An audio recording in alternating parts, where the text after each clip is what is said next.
जय हिंद दोस्तों। ऐसा कभी सोचा नहीं था अभिमुक्तेश्वरानंद सरस्वती ने कि ये दिन भी देखना पड़ेगा। कोर्ट के तरफ से अभिमुक्तेश्वरानंद सरस्वती के ऊपर बड़ी गाज गिर चुकी है। कोर्ट के तरफ से एफआईआर दर्ज करने के आदेश दे दिए गए हैं। अभिमुक्तेश्वरानंद सरस्वती की बहुत बड़ी समस्याएं बढ़ चुकी है। मामला क्या है विस्तार से आपको बताएंगे, लेकिन पॉक्सो एक्ट के तहत मामला दर्ज किया गया है।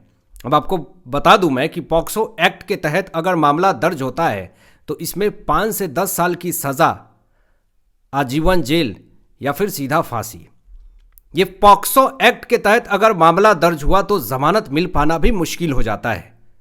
अब मामला क्या है पूरा विस्तार से समझें तो अभिमुक्तेश्वरानंद सरस्वती के ऊपर हमेशा आरोप लगते रहे हैं कि इन्होंने फर्जी तरीके से शंकराचार्य का पद लिया है। इसको लेकर के साधु संत महात्मा गणों ने अभिमुक्तेश्वरानंद सरस्वती को शंकराचार्य के पद से हटाने की भी मांग करी थी और कुछ सबूत भी पेश किए थे। लेकिन समस्या तब बढ़ जाती है जब आशुतोष ब्रह्मचारी ने अर्जी दाखिल करी, और जब अर्जी दाखिल किया और उसमें आरोप लगाया कि अभिमुक्तेश्वरानंद सरस्वती के तरफ से अपने शिष्यों का यौन शोषण किया गया है। ये आरोप बहुत ही ज़्यादा खतरनाक थे और इस आरोप के बाद से साधु संत महात्मा गण समुदाय में हड़कंप मच गई। आसाराम बाबू वाली स्थिति हो गई। ऐसा ही आरोप कुछ लगा था। लेकिन शंकराचार्य पर जब यौन शोषण का आरोप लगा, आशुतोष ब्रह्मचारी की तरफ से जब ये बयान दिए गए पहले और उसके बाद कोर्ट के में अर्जी दाखिल करी गई तो सबूत भी पेश किए गए। और जब सबूत पेश किए गए तो सबके पसीने छूट गए, हड़कंप मच गया। कोर्ट ने तुरंत सबूत को देखा और सबूत पे भी मैं बात करूंगा क्या सबूत दिए गए हैं। लेकिन जैसे सबूत देखा यौन शोषण के आरोप में तो तुरंत एफआईआर दर्ज करने के आदेश दे दिए कोर्ट के तरफ से। मामला पॉक्सो एक्ट के तहत दर्ज किया गया है। दोस्तों, पॉक्सो एक्ट क्या है इस पे मैं सिलसिलेवार तरीके से बताऊंगा आपको। लेकिन जब ये पॉक्सो एक्ट के तहत अभिमुक्तेश्वरानंद सरस्वती के ऊपर मामला दर्ज किया गया, हड़कंप मच गई उनके समर्थकों के बीच में। 2 नाबालिग लड़की ने बयान दर्ज किया है दोस्तों, और वो वही लड़की हैं दोनों जिनका यौन शोषण हुआ है। और जो भी बयान दिया है उन दोनों लड़कियों ने उसकी पूरी वीडियोग्राफी हुई है। ऐसा नहीं कि आरोप लगाया जा रहा है। आशुतोष ब्रह्मचारी ने जो अर्जी दाखिल करी उसमें कुछ सीडी भी दिए हैं उन्होंने, और वीडियोग्राफी दिया है। उन दोनों लड़कियों ने अपने साथ हुए शोषण का पूरा सबूत पेश किया है। अब प्रयागराज की स्पेशल कोर्ट का फैसला आया कि तुरंत अभिमुक्तेश्वरानंद सरस्वती के ऊपर एफआईआर दर्ज किया जाए। मामला आगे बढ़ा और सिर्फ अभिमुक्तेश्वरानंद सरस्वती के ऊपर ही आरोप नहीं लगे हैं, उनके शिष्य मुकुंदानंद गिरी पर भी आरोप लगे हुए हैं। उनकी भी बड़ी समस्याएं बढ़ेगी। मामला अब झुंसी थाने में दर्ज हो गया है केस। अभिमुक्तेश्वरानंद सरस्वती और उनके शिष्य मुकुंदानंद गिरी के ऊपर यह मामला दर्ज हो चुका है। अब मैं आपको बता दूं कि पुलिस को तुरंत जांच के निर्देश दे दिए गए हैं कि इस मामले में जितनी हो सकती है तेजी से कार्रवाई हो। एक भी सबूत छूटना नहीं चाहिए। जब ये आरोप लगा, मीडिया में उनसे सवाल जवाब पूछे गए तो अभिमुक्तेश्वरानंद सरस्वती का बयान क्या आया, पहले जरा आप ये सुनिए। कल हमारे अधिवक्ता ने आप लोगों को बताया था कि उन्होंने 2 एफिडेविट दाखिल किए हैं। दोनों में 2 कहानी है। यहीं से मामला खत्म हो गया। एक व्यक्ति शपथ पत्र पर 2 कहानी देता है, इसका मतलब उसकी एक कहानी तो झूठी है ना। आप इसी से अंदाजा लगा लीजिए। तो और बाकी जो कहानी में जो कमजोरी होगी वो वकील वहां पे खड़े होकर कोर्ट में बताएंगे। उसको हम कैसे आपके सामने बताएं। ठीक है। अभिमुक्तेश्वरानंद सरस्वती सीधा लगे आरोपों को कह रहे हैं कि ये तो झूठ है, हमारे ऊपर आरोप लगा है, उसका क्लियरिफिकेशन हम देंगे और इसकी जांच हो रही है, पीछे नहीं हटने वाले हैं हम। उन्होंने साफ तौर पे ये कहा कि हमारे ऊपर जो भी आरोप लगा रहे हैं वो सब गलत है, हमें फंसाने की बड़ी साजिश रची जा रही है। उन्होंने ये बातें कही और इससे धार्मिक जगत में भारी हलचल मची हुई है। आपको बता दूं दोस्तों कि यहाँ पे अभिमुक्तेश्वरानंद सरस्वती ये भी कह रहे हैं कि मैं गौ रक्षा की बातें करता हूँ, मैं गौ रक्षा की सेवा करने की बातें करता हूँ, इसीलिए हमारे खिलाफ साजिश हो रही है। भारत देश के अंदर गौ माता को भारत माता के रूप में माना जाता है। अगर कोई गौ रक्षा की बात करेगा तो उसको क्यों फंसाने की कोई साजिश करेगा।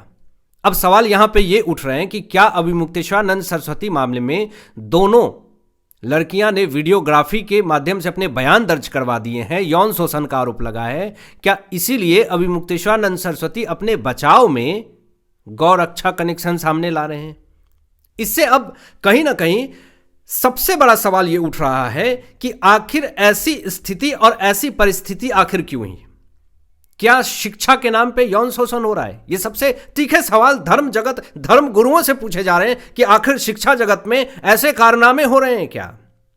ये सबसे बड़ा सवाल है और तीखे सवाल है जिसका जवाब शंकराचार्य अभिमुक्तेश्वरानंद सरस्वती से पूछे जा रहे हैं।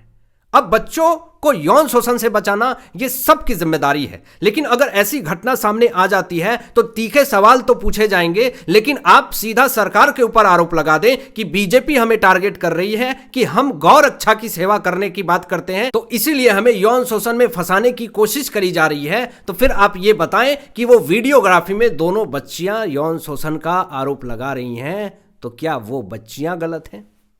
18 साल से कम उम्र के बच्चे के लिए पॉक्सो एक्ट बनाया जाता है दोस्तों।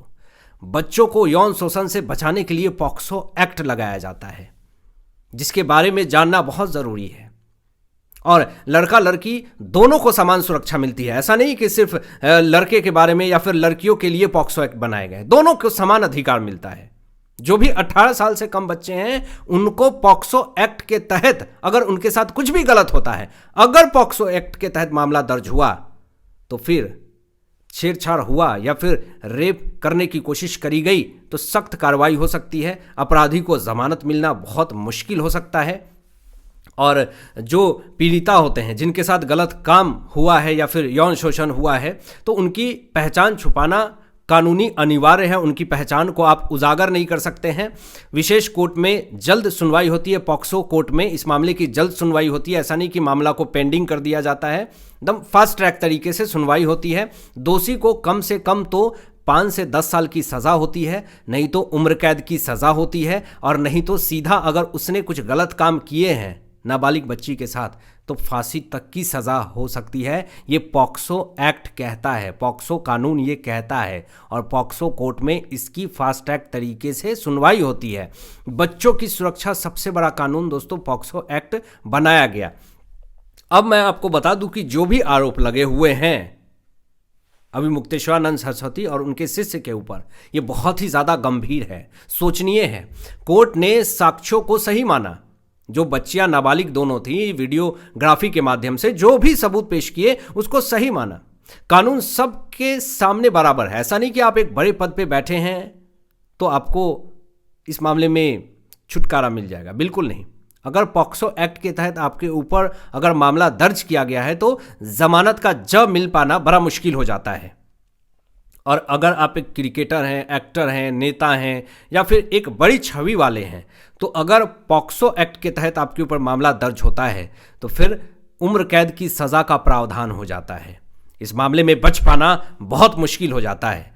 अब ये मांग उठने लगी है कि इस मामले में जांच की जाए और जांच के बाद सच्चाई सामने आए। धार्मिक छवि पर बड़ा संकट आया है जब ये आरोप लगा है तो अभिमुक्तेश्वरानंद सरस्वती और उनके शिष्य के ऊपर भक्तों के बीच में गहरी चिंता मची हुई है और मांग उठ रही है कि इस मामले में निष्पक्ष जांच होना बहुत ज़रूरी है। सच्चाई पूरी देश और दुनिया के सामने आना बहुत ज़रूरी है।